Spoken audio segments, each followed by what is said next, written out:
여보, 나 먼저 가면 당신은 괜찮겠어? 평생 무뚝뚝했던 남편의 마지막 편지. 혹시 그런 적 있으세요? 평생을 같이 살았는데 정작 그 사람 마음은 끝내 다 모른 것 같은 느낌 말이에요. 같은 밥상에 앉아 있었고 같은 방에서 잠들었는데도 가끔은 참 먼 사람 같았죠. 우리 남편이 딱 그랬어요. 말이 없었거든요. 정말 없었어요. 아침엔 신문만 펼쳐들었고 국은 짜다 싱겁다 말도 없고 그냥 묵묵히 드시곤 했죠. 젊을 땐 그게 그렇게 서운했어요. 친구 남편들은 퇴근길에 붕어빵도 사오고 전화도 자주 한다는데 우리 남편은 밥 줘. 그 한마디면 끝이었거든요. 그래도 사람이라는 게 참 이상하죠. 미운 정이 무섭다고 그 무뚝뚝한 사람 발소리만 들려도 왔구나 싶더라고요.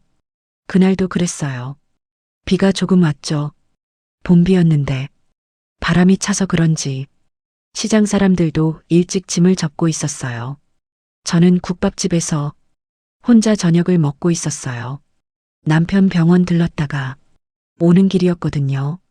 병실에선 밥을 거의 못 드셨는데 이상하게 보호자인 저는 배가 고프더라고요. 미안한 마음 들면서도 뜨끈한 국물이 자꾸 당겼어요.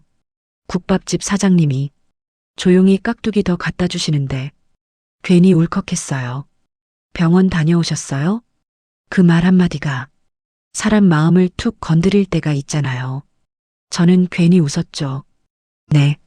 이제 좀 괜찮아져야 할 텐데요. 근데 사실은 알고 있었어요. 괜찮아지기 어렵다는 거. 의사 선생님 말도 들었고 남편 얼굴만 봐도 느껴졌거든요. 사람이 마지막으로 가면 얼굴빛이 달라지더라고요. 눈빛도 그렇고요. 평생 고집 세던 사람이 갑자기 조용해져요. 병실 창밖만 오래 봐요. 남편도 그랬어요. 창밖에 뭐가 있다고 그렇게 오래 보는지 처음엔 몰랐죠. 나중엔 알겠더라고요. 아마 지나간 시간들을 보고 있었던 거예요. 병원 복도엔 늘 비슷한 냄새가 났어요. 소독약 냄새, 미지근한 물 냄새, 그리고 사람 기다리는 냄새. 그 냄새 맡고 있으면 괜히 밤이 길어졌죠. 남편은 그날도 말이 거의 없었어요.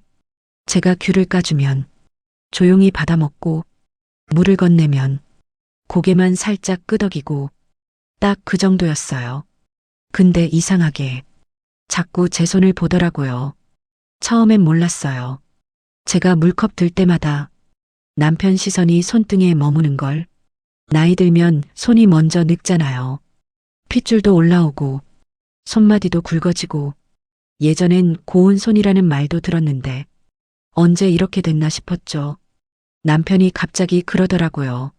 손이 왜 그렇게 텄어? 그 말 듣는데 괜히 마음이 이상했어요.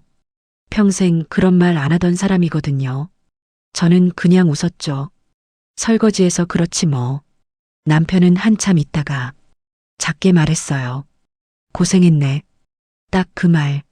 근데 그날 밤 내내 그 말이 귓가에 남더라고요. 고생했네. 그 짧은 말을 왜 이제 하는 건지, 왜 사람은 끝이 가까워져야 마음을 꺼내는 건지.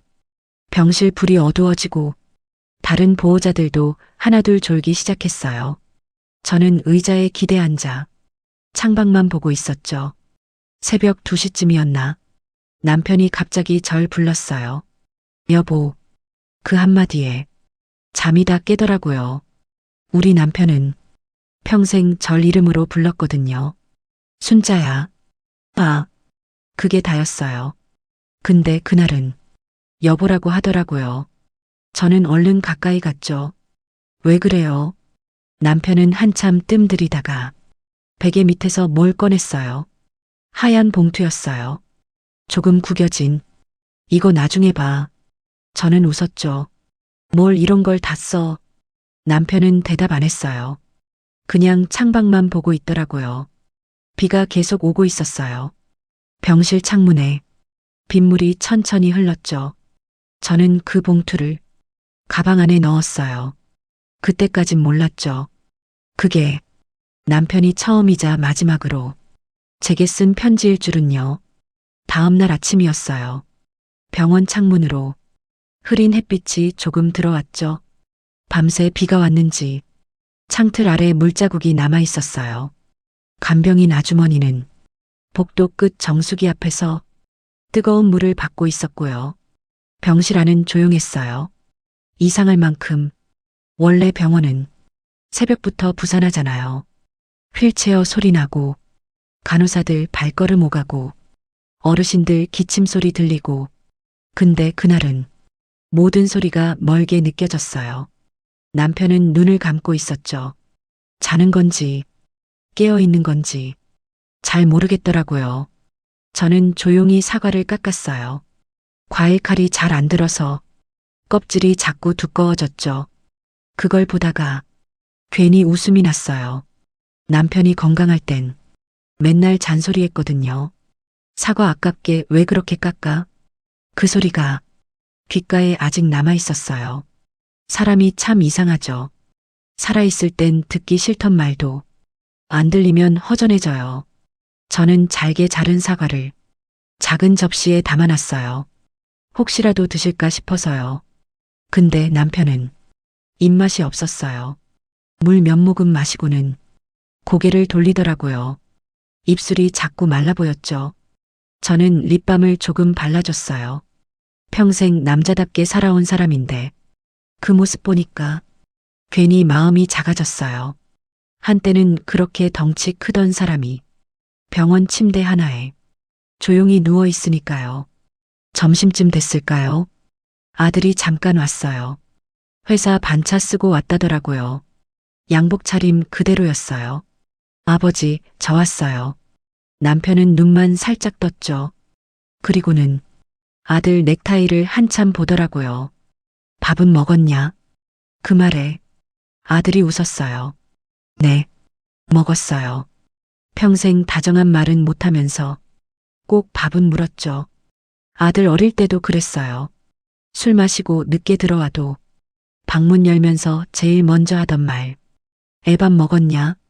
그 말밖에 없었는데 이상하게 그 안에 마음이 다 있었어요. 아들은 오래 못 있었어요. 회사에 다시 들어가야 한다고 전화가 계속 오더라고요. 나가기 전에 아버지 손 한 번 잡는데 그 손 놓는 걸 몇 번이나 망설였어요. 남편도 알고 있었던 것 같아요. 아들이 울음 참는 거 그래서 일부러 눈 감고 있었는지도 몰라요. 문 닫히고 나니까 병실이 또 조용해졌어요. TV에서는 낮 드라마 소리가 나오는데 내용은 하나도 안 들어왔죠. 저는 가방 안 봉투를 괜히 한번 만져봤어요. 열어볼까? 하다가도 안 봤어요. 무서웠거든요. 그 안에 무슨 말이 있을지. 혹시 유언 같은 거면 어떡하나. 사람 마음이 그래요. 알아야 하는데 알고 싶지 않은 것도 있잖아요. 오후엔 잠깐 밖에 나갔어요. 병원 앞 작은 슈퍼예요. 남편이 좋아하던 두유를 샀죠. 원래는 커피를 좋아했는데 병 생기고 나선 두유만 드셨거든요.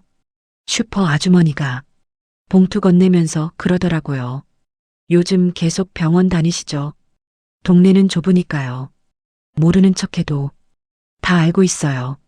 저는 그냥 웃었죠. 예, 좀 오래가네요. 아주머니도 더는 안 물었어요. 그게 참 고마웠어요. 나이 들면 위로도 조용한 게 좋더라고요. 괜찮냐고 자꾸 묻는 것보다 모르는 척 해주는 게 편할 때가 있어요.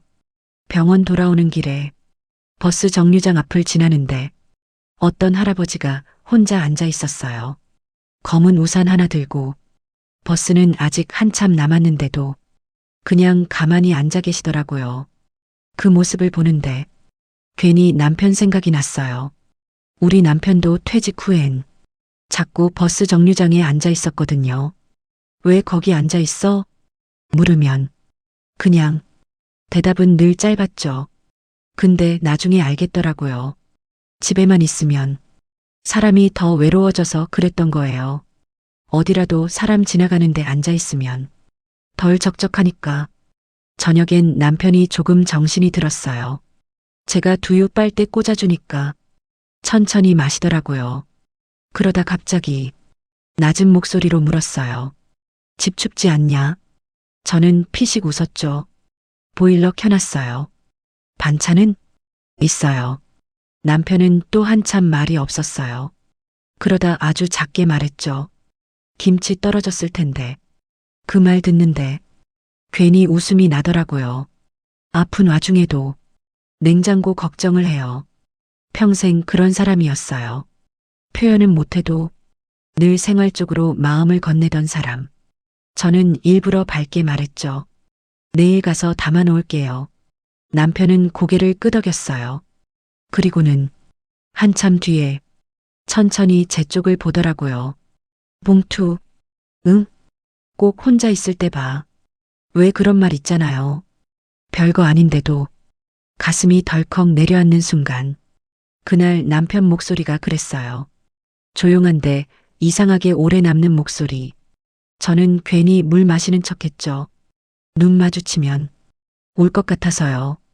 병실 창밖으론 어둠이 천천히 내려오고 있었어요. 멀리 응급실 불빛만 희미하게 깜빡였죠. 그리고 저는 그날 밤 처음으로 조금 무서웠어요. 진짜 이 사람이 떠날 수도 있겠구나. 그 생각이 가만히 마음 안으로 들어오기 시작했거든요. 그날 밤은 이상하게 잠이 안 오더라고요. 병실 불은 어둡게 꺼져 있었고 커튼 사이로 희미한 복도 불빛만 들어왔죠. 어르신들 숨소리, 간간이 들리는 기침 소리, 멀리서 바퀴 끄는 소리까지. 병원 밤은 늘 비슷한데 그날은 유난히 길었어요. 저는 의자에 앉아 괜히 휴대전화만 만지작거렸어요. 볼 것도 없는데 자꾸 켰다가 또 껐다가. 새벽 2시쯤이었나? 남편이 조용히 절 불렀어요. 앉아? 저는 얼른 몸을 일으켰죠. 왜요? 어디 불편해요? 남편은 고개를 천천히 저었어요. 그리고 한참 있다가 그러더라고요. 집 가서 좀 자지. 그 말을 듣는데 괜히 웃음이 났어요. 내가 어떻게 가? 힘들잖아. 평생 그런 말 안 하던 사람이. 저는 일부러 툭 대답했죠. 당신 젊을 때 술 마시고 들어올 때도 내가 다 기다렸는데 뭘. 남편 입가가 아주 조금 움직였어요. 웃은 건지 아닌지 잘 모를 정도로요. 근데 그 표정 보니까 갑자기 옛날 생각이 나더라고요. 결혼하고 처음 살던 집, 단칸방이었죠. 겨울이면 창문 틈으로 바람이 막 들어왔어요. 연탄불 꺼질까봐 밤중에 몇 번씩 깨서 확인하고 쌀 없을 땐 국수 삶아 먹고 그랬어요. 그때 남편은 새벽같이 일 나갔어요. 공사장 일도 하고 막노동도 하고 손등이 늘 터 있었죠. 근데도 힘들단 말을 안 했어요. 한 번은 그런 적도 있었어요. 큰애 어릴 때였는데 열이 너무 심하게 난 거예요. 밤이라 병원도 멀고 택시 잡기도 어렵던 시절이었죠. 남편이 아이 없고 동네 끝 병원까지 뛰어갔어요. 한겨울인데도 등에 땀이 다 젖어서 저는 그 뒤를 울면서 따라갔고요. 근데 병원 도착해서 의사 선생님이 괜찮다고 하니까 남편이 갑자기 다리에 힘이 풀려서 복도 의자에 털썩 앉더라고요. 그날 처음 봤어요. 그 사람이 겁먹은 얼굴. 평생 강한 척만 하던 사람이었는데 그 기억이 갑자기 선명하게 떠올랐어요. 병실에서 남편 얼굴을 보는데 그 젊은 날 얼굴이 겹쳐 보이더라고요. 세월 참 빠르죠. 그때는 우리도 젊었는데 새벽 공기 속에서 병실 창문이 살짝 흔들렸어요. 남편은 눈 감은 채 말했죠. 미안했다. 저는 처음에 잘못 들은 줄 알았어요. 뭐가요? 남편은 한참 대답이 없었어요. 숨소리만 들렸죠. 그러다 아주 천천히 말했어요. 혼자 둬서. 그 말 듣는데 가슴이 이상하게 먹먹하더라고요. 사람이 꼭 물리적으로 혼자 있어야 외로운 건 아니잖아요. 같이 살아도 혼자인 날이 많죠. 남편은 평생 일만 했어요. 가족 먹여 살리는 게 자기 역할이라고 생각한 사람이었거든요. 그래서 늘 바빴고, 늘 피곤했고, 늘 말이 없었어요. 젊을 땐 그게 참 서운했어요. 애들 다 키워놓고 나니까 더 허전했고요. 같이 밥 먹어도 대화가 없으니까 TV만 켜져 있고 숟가락 소리만 나고 괜히 제가 일부러 말 걸었죠. 오늘 시장 갔더니 배추 비싸더라. 그러면 남편은 그래, 끝. 그럼 또 조용해져요. 그 시간이 참 길었어요. 근데 이상한 게 뭔지 아세요? 그 침묵도 오래 지나니까 하나의 생활이 되더라고요. 사람은 익숙해지니까요. 남편이 없는 집을 상상하면 오히려 그 조용함이 더 무서울 것 같았어요. 새벽 3시쯤 간호사가 들어와서 혈압 체크하고 갔어요. 남편은 다시 잠든 것 같았죠. 저는 조용히 창가 쪽으로 갔어요. 병원 아래 도로엔 차가 거의 없었어요. 편의점 불빛만 환했고 어떤 젊은 사람이 컵라면 들고 빠르게 걸어가더라고요. 그걸 멍하니 보고 있는데 갑자기 배가 고파졌어요. 생각해보니 저녁도 제대로 못 먹었더라고요. 근데 또 먹고 싶은 마음은 없었어요. 그냥 집에 가고 싶더라고요. 익숙한 이불 냄새 맡고 싶고 전기장판 위에 눕고 싶고 남편 잔소리 들으면서 귤 까먹던 평범한 저녁으로 돌아가고 싶었어요. 그 평범한 날들이 이렇게 귀한 건 줄 몰랐죠. 저는 다시 의자에 앉았어요. 그리고 가방 안 봉투를 가만히 꺼내봤죠. 하얀 봉투, 앞면엔 삐뚤삐뚤한 글씨로 딱 4글자만 적혀 있었어요. 우리 순자. 그 글씨 보는 순간 갑자기 눈물이 나더라고요. 평생 편지 한 장 안 쓰던 사람이 저 이름을 그렇게 써놓은 게 뭐라고. 저는 한참 봉투만 만졌어요. 쉽게 열 수가 없었죠. 괜히 무서워서 정말 마지막이 될까봐 병실 시계 초침 소리만 작게 들리고 있었어요. 그리고 남편은 잠든 얼굴로 아주 천천히 숨쉬고 있었죠. 마치 아무 일도 없다는 사람처럼요. 아침이 밝았는데도 병실 안은 꼭 새벽 같았어요. 하늘이 흐렸거든요. 며칠째 비가 오락가락해서 창문 밖 나무들도 축 처져 있었죠. 저는 화장실에서 대충 세수만 하고 나왔어요. 거울 보니까 머리도 엉망이고 얼굴도 푸석했는데 이상하게 신경 쓸 힘이 없더라고요. 남편은 아직 자고 있었어요. 숨소리가 전보다 얕아졌죠. 간호사가 와서 조용히 상태를 살피고 갔는데 그 표정만 봐도 알겠더라고요. 시간이 많이 남지 않았다는 거. 저는 괜히 창문만 열었다 닫았다 했어요. 병실 공기가 답답했거든요. 옆 침대 보호자는 컵에 믹스커피를 타고 있었어요. 그 달달한 냄새가 퍼지는데 갑자기 예전 생각이 났죠. 우리 남편은 믹스커피를 참 좋아했어요.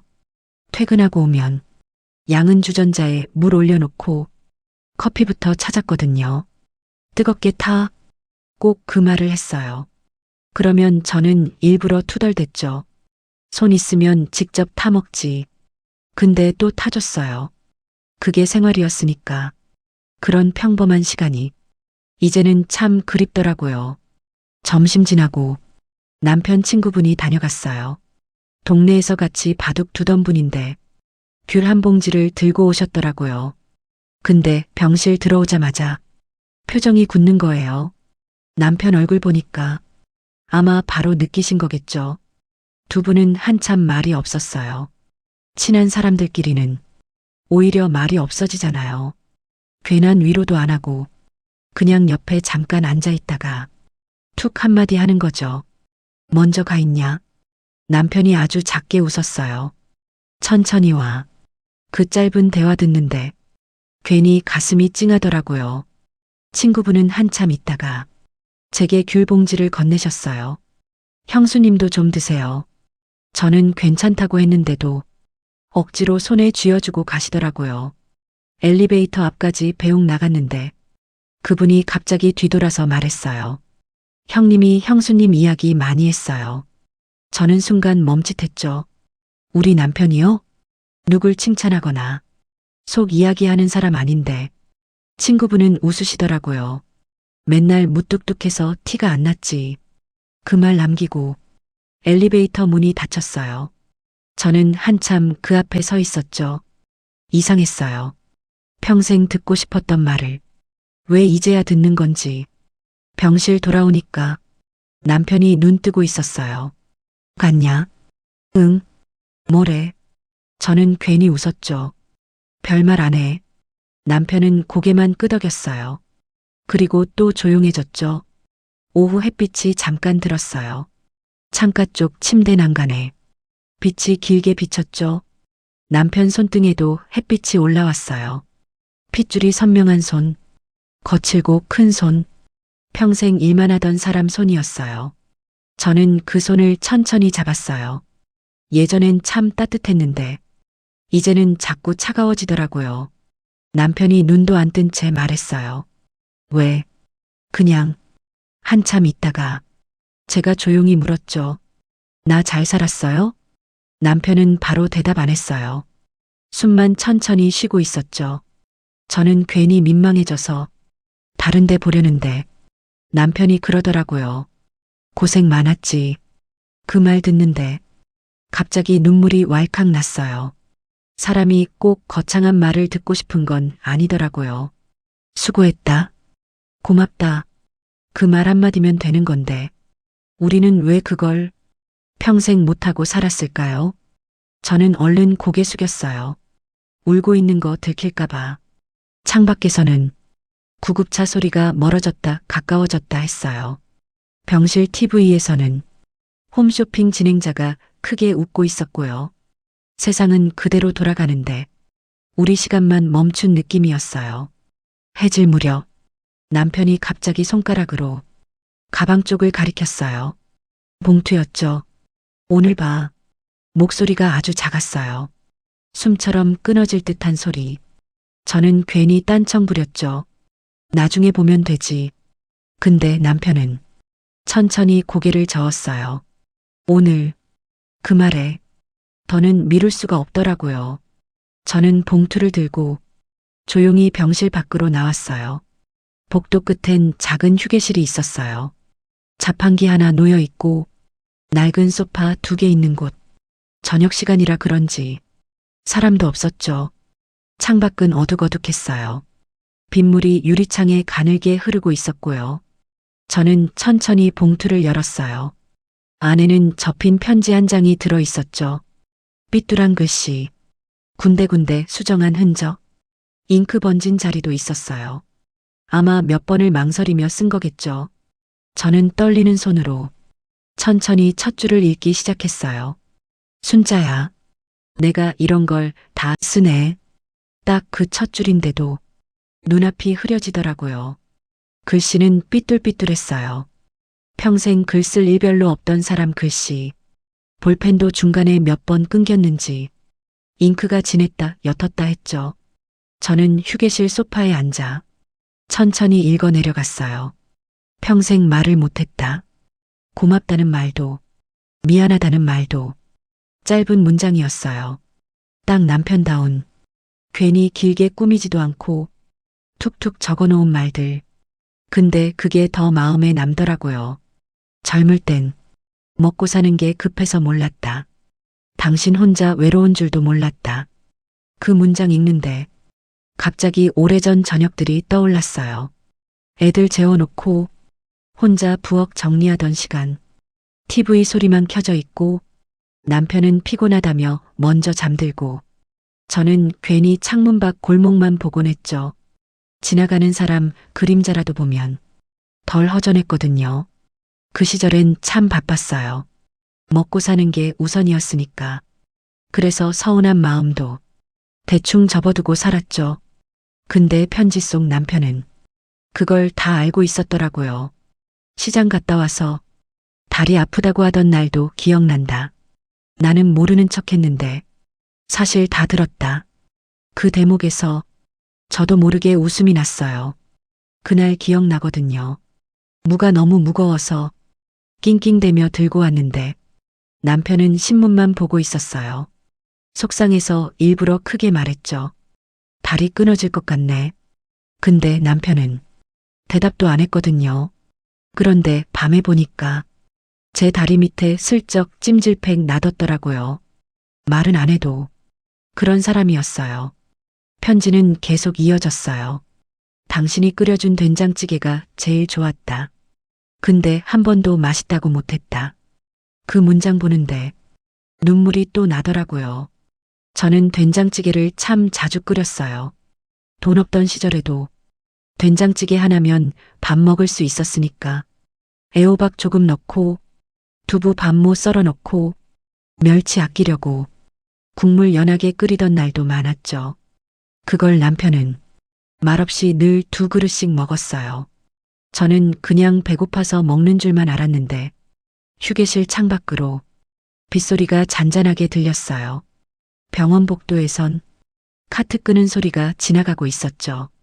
저는 한참 편지를 내려다봤어요. 글씨 사이사이에 남편 세월이 다 들어있는 것 같더라고요. 당신 고생한 거 내가 다 기억 못해서 미안하다. 그 한 줄 앞에서 결국 참았던 울음이 터졌어요. 조용히 울었죠. 소리내면 안 될 것 같아서 입술 깨물고 어깨만 들썩이면서 평생 기다렸던 말을 이제야 듣고 있으니까요. 근데 이상했어요. 서러운 눈물이라기보다 참 오래된 짐 하나 내려놓는 기분이었어요. 편지 마지막엔 이런 말이 적혀 있었어요. 다음 생에도 또 당신 만나자. 그땐 내가 말 많이 할게. 그 문장 읽는데 웃음이 먼저 나왔어요. 당신이? 혼자 중얼거렸죠. 그러다 또 울고 참 바보 같았어요. 저는 한참 뒤에야 편지를 접었어요. 구겨질까봐 조심조심 접어서 다시 봉투에 넣었죠. 그리고 천천히 병실로 돌아갔어요. 복도 불빛이 유난히 노랗게 보였어요. 병실 문을 열자 남편은 눈 감고 누워 있었죠. 저는 조용히 옆에 앉았어요. 손도 다시 잡고요. 남편이 눈 안 뜬 채 물었어요. 봤냐? 저는 웃으면서 대답했죠. 응, 봤어요. 어땠냐? 저는 손등을 천천히 쓰다듬었어요. 그리고 아주 작게 말했죠. 이제 알겠네. 남편 입가가 아주 조금 움직였어요. 아마 웃은 거였을 거예요. 창밖 비는 어느새 그쳐 있었어요. 구름 사이로 늦은 달빛이 조금 보였죠. 병실은 조용했고 남편 손은 점점 차가워졌지만 이상하게 그날은 마음이 덜 외로웠어요. 평생 말없던 사람 마음이 늦게라도 제게 도착했으니까요. 살다 보면 그런 것 같아요. 사랑은 꼭 큰 말로 하는 게 아니더라고요. 새벽에 보일러 올려놓는 거, 시장 다녀온 사람 다리 밑에 찜질팩 슬쩍 넣어두는 거, 김치 떨어졌을까 걱정하는 거, 그런 게 다 마음이었어요. 우리는 너무 오래같이 살아서 그걸 모르고 지냈던 거죠.